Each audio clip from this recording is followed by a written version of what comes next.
রিত ফাগুনকে অপমান করলে তখনই রাজদেব চ্যাটার্জি রিতের উপর গায়ে হাত তুলতে যায় আর তখনই রিতের কাকা এসে আটকে দেয়। হ্যাঁ বন্ধুরা, এমনটাই দেখা যাবে। বিস্তারিত জানতে ভিডিওটি না টেনে সম্পূর্ণ দেখতে থাকুন। গল্পের শুরুতেই দেখা যাবে রিতের মা বিদ্যার সঙ্গে কথা বলতে চাইলে রিত ফোনটা ধরিয়ে দেয়। তখনই বিদ্যাকে বলে রিতের মা যে তুমি কি আমার ছেলেকে ভালোবাসো? তখনই বিদ্যা বলে দেখুন আমি কাউকে ভালোবাসি না। তখনই দেখা যায় যে আবারও রিতের মা বিদ্যাকে জিজ্ঞাসা করে যে আমি অত কথা শুনতে চাচ্ছি না, আমি যেটা জিজ্ঞাসা করছি সেটার উত্তর তুমি সঠিকভাবে দাও।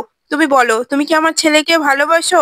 তুমি আমার ছেলেকে ভালোবাসো বলো। তখনই বিদ্যা বলে আমি কাউকেই ভালোবাসি না, আর আপনার মতো শাশুড়ি হলে তো প্রশ্নই আসে না। ভেবে দেখতাম আসলে শাশুড়ি আপনার মতো হওয়ারই দরকার। আপনি ঠিক মায়ের মতোই কথা বলছেন। তখনই আবারও রিতের মা বলে আমি এত ঘুরিয়ে পেঁচিয়ে কথা বলতে পারি না মা, তুমি আমাকে সঠিকভাবে বলো তুমি কি আমার ছেলেকে ভালোবাসো কি না। তখনই বিদ্যা বলে আমি আপনার ছেলেকে ভালোবাসি না, আমার জীবনে কোনো ভালোবাসা নেই। এই বলে ফোনটা কেটে দেয়। তখনই রিতের মা বারবার করে জিজ্ঞাসা করে তোমার নাম কি মা, তুমি কোথায় থাকো, কি করো, তোমার বাবার নাম কি, সবকিছু জিজ্ঞাসা করার আগেই করতেই বিদ্যা ফোনটা কেটে দেয়। এদিকে বিদ্যা কিছুই শুনতে পায় না। তখনই বিদ্যার ফোনে কলেজের একটি ছেলে ফোন করে আর বলে ম্যাম আপনার সঙ্গে আমার কথা আছে, আমি আপনার সঙ্গে দেখা করতে চাই। তখনই বিদ্যা বলে তাহলে আমি কলেজে আছি, সেখানে দেখা হবে। তখনই ছেলেটি বলে না ম্যাম আমি আপনার বাসার সামনেই আছি, আপনার বাসায় এসে আপনার সঙ্গে দেখা করতে চাই। আপনি আপনি সবাইকে পড়ান, তাহলে আমাকে কেন পড়াবেন না? আপনি অঞ্জলিকে পড়ান, আপনি আরো অনেক ছেলে মেয়েদেরকে পড়ান, তাহলে আমাকে পড়াবেন না কেন? তখনই বিদ্যা বলে আচ্ছা ঠিক আছে তুমি এসো। এরপরে ছেলেটির সঙ্গে এই সবকিছু শিখিয়ে দেয় শ্রাবণ। তখনই শ্রাবণ বলে এবার বিদ্যার কোনো ছাড় নেই, বিদ্যাকে কেউ বাঁচাতে পারবে না অপমানের হাত থেকে, ওকে এবার কলেজ থেকে তাড়িয়েই ছাড়বো। এরপরে অন্যদিকে দেখা যায় যে রিতের বাবা রিতের মাকে কথা বলতে শুনে ফেলে। তখনই এসে বলে তুমি কার সঙ্গে কথা বলছো? তখনই রিতের মা বলে কই না তো, কোনো কথা বলছি না তো। এ ছোট চল তো এখান থেকে, যে তোর দাদাকে খাবারটা সার্ভ করে দে। তখনই দেখা যায় রিতের বাবা বলে আমি যেটা বলছি সেটার উত্তর আগে দাও, তুমি কার সঙ্গে কথা বললে? তখনই দেখা যায় রিতের মা বলে না না, কারোর কারোর সঙ্গে কথা বলেনি। তখনই রিতের ছোটকা বলে কেন বৌদি মিথ্যা কথা বলছো কেন, বলে দাও না কার সঙ্গে কথা তখনই রিতের বাবা বলে আমি জানি কার সঙ্গে কথা বলেছে ওর মা, আমি এটা জানি, আমি জেনেও আমি চুপ করে আছি, আমি আড়াল থেকে সব কথাই শুনে ফেলেছি, এখনো সময় আছে শুধরে নাও। আমি যে মেয়েটির সঙ্গে তোমার বিয়ে ঠিক করেছি তাকে বিয়ে করতে হবে, ফাগুন ছাড়া অন্য কাউকে আমি এবাড়ির বৌমা হিসেবে মেনে নেব না। আমি ফাগুনের বাবাকে কথা দিয়েছি, আমি কথার খেলাপ করতে দেব না। আমি যার সঙ্গে যে কথা দিই সে কথা আমি রাখি, এজন্য যা যা করার আমি সবই করব।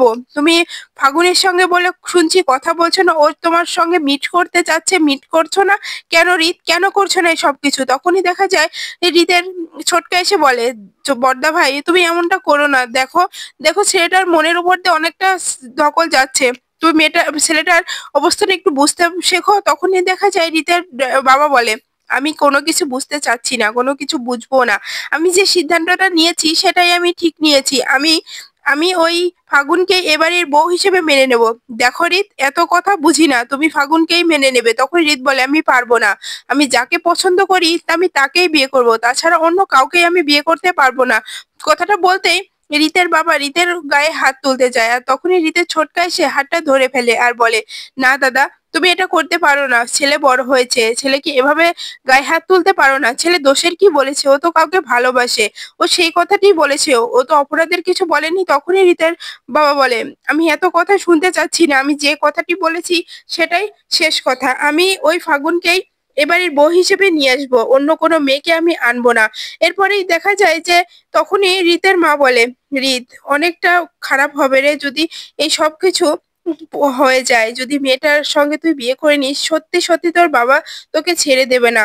এরপরে অন্যদিকে দেখা যায় যে বিদ্যার বাড়ি ওই ছেলেটা চলে আসে আর এসে বলে ম্যাম আপনি আমাকে পড়াবেন, আমি আপনার কাছে টিউশনি নিতে চাই, আপনি আমাকে টিউশনি করান, আপনি তো সবাইকেই করান, সবাই অনেক ভালো রেজাল্ট করে, আমি অনেক ভালো রেজাল্ট করতে চাই, অনেক বড় হতে চাই, অনেক নাম কামাতে চাই, আপনি আপনি আমার অবস্থাটা বুঝতে পারছেন তো ম্যাম? তখনই বিদ্যা বলে হ্যাঁ বুঝতে পারছি। তখনই ওই ছেলেটার ফোনে ফোন আসে আর ফোনটা করে শ্রাবণ। তখনই শ্রাবণ ছেলেটাকে ওপারে থেকে বলে তুমি পৌঁছে গেছো? তখনই ছেলেটা বলে হ্যাঁ, চিন্তা করো না আমি ম্যামের সঙ্গে কথা বলছি, ম্যামের সঙ্গে কথা বলেই পরে তোমাকে সবকিছু জানাচ্ছি, এখন আর ফোন করে কিছু করো না। এরপরে দেখা যায় ছেলেটি বিদ্যার সামনে গিয়ে অনেক টাকা বের করে দিয়ে বলে, ম্যাম আপনি আমার কাছে জরিমানা চেয়েছেন না, অনেক ঘুষ চেয়েছেন না, আমি সব ঘুষ এনেছি।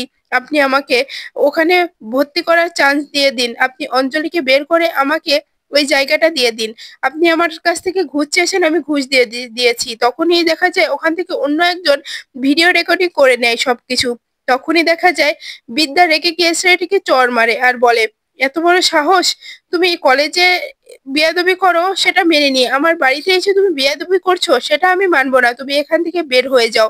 তখনই ছেলেটি বলে, ম্যাম আপনি যে কাজটা করলেন একদম ভালো করেননি, আপনি অনেক অন্যায় করেছেন আমার সঙ্গে, এর শাস্তি আপনাকে পেতেই হবে। তখনই দেখা যায় ছেলেটির ফোনে আবারও ফোন আসে, ফোনটা করে শ্রাবণ। তখনই শ্রাবণ বিদ্যার সঙ্গে কথা বলতে চাইলে তখন ছেলেটা ফোনটা বিদ্যার কানের কাছে দিয়ে বলে, ম্যাম আপনার সঙ্গে কথা বলবে। তখনই শ্রাবণ ওপার থেকে বলে, কি বিদ্যা, বড় প্রফেসর হয়ে গেছিলে না, এখন দেখো তোমার কি অবস্থা করি, আমি তোমাকে ঘুষ নেওয়ার অভিযোগে কলেজ থেকে বের করে দেব, তুমি দেখে নিও তোমার কি অবস্থাটা আমি করি, তুমি আমার হাত থেকে ছাড়া পাবে না। তখনই দেখা যায় বিদ্যা বলে, যা ইচ্ছা তাই কর, আমি কিচ্ছু করব না, এই বলে ফোনটা রেখে দেয়। এরপরে ছেলেটা যখনই চলে যাবে তখনই কলেজের অন্যান্য ছেলেমেয়েরা এসে সেখানে উপস্থিত হয় আর ছেলেটাও খুব ভয় পেয়ে যায়, বলে তোমরা এখানে?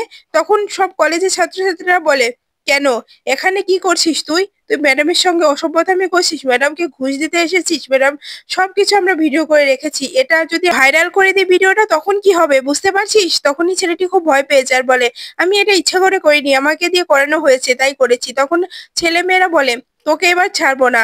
এরপরে বিদ্যা বলে, তাহলে এবার ওর ওষুধটা দিয়ে দেওয়া হোক, ওর তো ওষুধটা প্রাপ্ত হয়ে যাচ্ছে।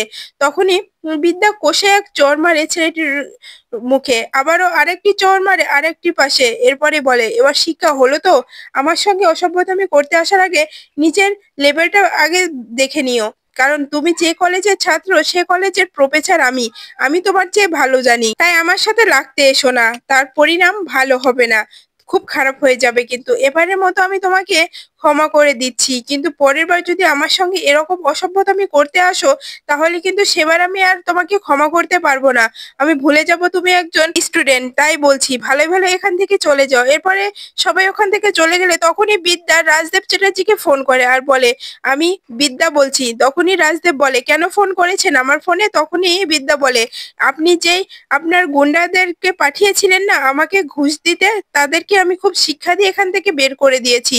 আপনি কি মনে করেছেন যে আপনি হাজার চেষ্টা করেও আমাকে এখান থেকে বের করে দেবেন? কখনো সেটা পারবেন না, কখনো আমি হতে দেব না, আমাকে এই কলেজ থেকে কেউ বার করতে পারবে না। আপনি যে অন্যায়গুলো করছেন এর প্রতিবাদ করার জন্য আমি একা বিদ্যাই যথেষ্ট, আর কাউকে প্রয়োজন হবে না। তাই আপনি আমার সঙ্গে এরকমটা আর কখনো করার সাহস দেখাবেন না। তখনই রাজদেব বলে, কি বলতে চাচ্ছেন আপনি, আপনি কিন্তু আমার সঙ্গে অন্যায় করছেন, আমি এইসব বিষয় কিচ্ছু জানি না। তখনই বিদ্যা বলে, আমি জানি এই সবকিছু আপনিই করিয়েছেন, কিন্তু বেশি দিন এটা চলবে না, আমি এটা বেশি দিন চলতে দেব না।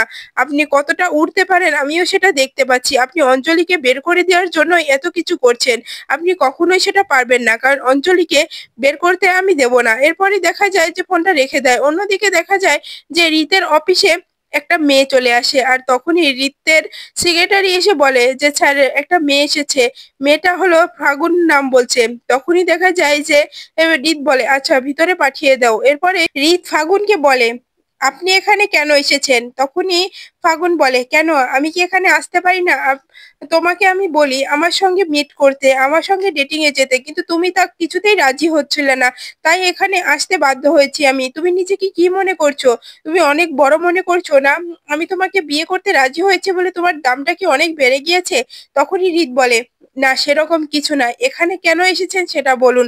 তখনই দেখা যায় যে ফাগুন বলে, আমি কেন এসেছি, তুমি কার সঙ্গে প্রেম করছো, তুমি কাকে পছন্দ করো, তার নাম ঠিকানা আমাকে দাও, আমি তার সঙ্গে দেখা করতে চাই। দেখো আমাদের বিয়ে ঠিক হয়ে গেছে, কিছুদিন পরে আমরা বিয়ে করছি, বাড়িতে সবকিছু শেষ হয়ে গেছে, সব আয়োজন করা হয়ে গেছে, আর তুমি যদি এখন বিয়েটা না করে দাও তাহলে কিন্তু সেটা ভালো দেখাবে না, সেটা আমাকে বদনাম হবে, এজন্য আমি এটা মানতে পারছি না। তুমি ওই মেয়েটার নাম আর ঠিকানা আমাকে দাও। তখনই রিত বলে, সেটা আমি কখনোই দেব না, কারণ আমি তোমাকে কখনোই ভালোবাসতে পারবো না, আমি ওই মেয়েটাকেই ভালোবাসি, আমার স্বপ্নের নায়িকাকেই ভালোবাসি আমি, ও ছাড়া অন্য কাউকে আমি বিয়ে করতে পারবো না। তাই তোমাকে তো বিয়ে করার প্রশ্নই আসে না। তোমাকে আমি কোনোদিনও ভালোবাসিনি আর বাসবো না, তোমাকে আমি বিয়েও করতে পারবো না। তখনই দেখা যায় ফাগুন রেগে যায় আর বলে, আমার ভালোবাসা, আমি তো তোমাকে ভালোবেসে ফেলেছি, তোমাকে আমি ভুলতে পারছি না। তার বেলায় কি হবে? আমি তোমাকে ছাড়বো না, তুমি আমার সবকিছু, তুমি এটা করতে পারো না আমার সঙ্গে। তোমার বাবা আমার বাবাকে কথা দিয়েছে আমার বিয়ে হবে তোমার সঙ্গে, আর তুমি আমার সঙ্গে এটা করতে পারো না এখন, আমি কিন্তু তোমাকে ছেড়ে দেব না। তখনই রিত বলে, আমি কিচ্ছু করতে পারবো না তোমার জন্য, দেখো আমি যাকে ভালোবাসি আমি তাকে নিয়ে ঘর বাঁধতে চাই, আমি তাকেই বিয়ে করতে চাই। আর তার ঠিকানা চাচ্ছ না, তার নাম জানতে চাচ্ছ না, এখন আমি কিছুই বলবো না।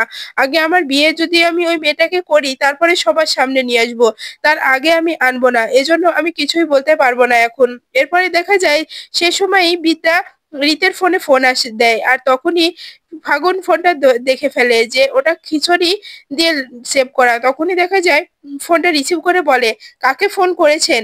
আপনি যাকে ফোন করেছেন তার হবু বউ আমি, আপনি কেন ওকে ফোন করেছেন? তখনই বিদ্যা বলে, আমার একটু দরকার ছিল বলে আমি ওনাকে ফোন করেছি, আমি আপনাদের বিয়ে ভাঙার জন্য ফোন করিনি। তখনই ফাগুন বলে, দেখুন আপনার জন্য আমার সংসারটা ভেঙে যাচ্ছে, হওয়ার আগেই ভেঙে যাচ্ছে, আমার বিয়েটা হতে হতে হচ্ছে না শুধুমাত্র আপনার কারণে। আপনি এটা করতে পারেন না, আপনি যাকে ফোন দিয়েছেন তার বিয়ে ঠিক হয়ে গেছে, কিছুদিন পর তার আমার সঙ্গে বিয়ে হবে, তারপরেও আপনি সবকিছু জানার পরেও কেন ওর সঙ্গে সম্পর্ক রেখে যাচ্ছেন? তখনই বিদ্যা বলে, দেখুন আমি ওর সঙ্গে কোনো সম্পর্ক রাখিনি, কোনো প্রেম করিনি, আমার জীবনে কোনো প্রেম ভালোবাসা নেই, তাই অযথা ভয় পাবেন না, আপনি ওর সঙ্গে বিয়ে করে নিন। তখনই হৃদ ফোনটা ধরলেই তখনই বিদ্যা বলে, দেখুন যা হবার হচ্ছে, আপনি ভালোই ভালোই মেয়েটাকে বিয়ে করে নিন, বিয়ের দিন যেন বিয়ের মণ্ডপে গিয়ে মেয়েটাকে সিঁদুর পরিয়ে দেন, আমি এটাই চাই আপনার কাছ থেকে। তখন হৃদ বলে, এটা আমি কখনোই পারবো না, আমি আপনাকে ছাড়া অন্য কাউকে বিয়ে করতে পারবো